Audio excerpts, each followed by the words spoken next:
पिछले श्रृंखला में हमने देखा कि कैसे राजा परीक्षित के भयंकर मृत्यु के बाद उनका पुत्र राजा जन्मेजय सर्प बलि का यज्ञ रचाता है और फिर उन्हें रोक भी देता है। इस यज्ञ से ऋषि वैशंपायन पूर्ण महाभारत में 1 लाख से भी अधिक श्लोक सुनाकर उसे विश्व की सबसे बड़ी कविता बना देता है। यज्ञ के बाद राजा जन्मेजय लगभग 30 साल तक हस्तिनापुर पर राज करता है और कुरुवंश और हस्तिनापुर को और शक्तिशाली बना देता है। अब आगे जन्मेजय के बाद कई राजाएं हस्तिनापुर में आए और गए, अच्छे, बुरे और साधारण, और लगभग 8 पीढ़ियों के बाद राजा निकाशु के समय हस्तिनापुर का पूर्ण परित्याग हुआ।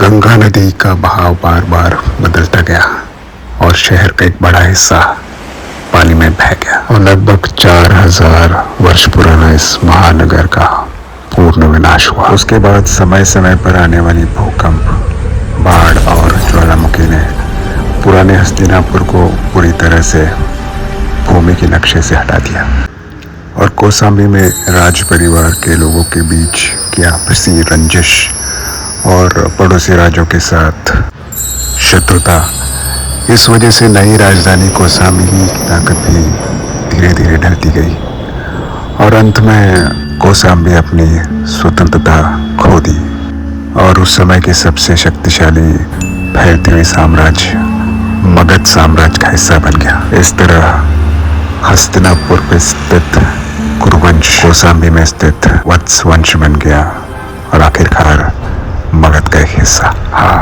वही मगध साम्राज्य जिसके सम्राट जरासंध को भीमसेन ने मल्लयुद्ध में राजस्व के वक्त हरा दिया था श्री कृष्ण की सहायता से, ताकि युधिष्ठिर सम्राट बन सके। और अब मगध का हिस्सा बनकर इतिहास ने एक चक्र पूरा कर दिया। ऋषियों की गाथा, महावीरों की कथा।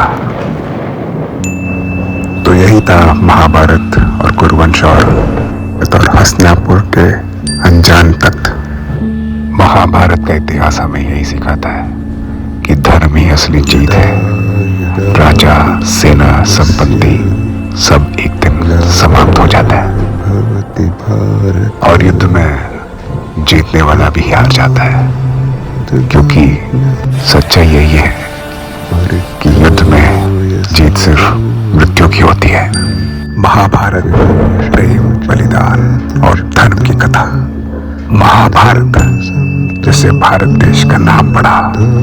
महाभारत भारत का महागाथा। जय हिंद।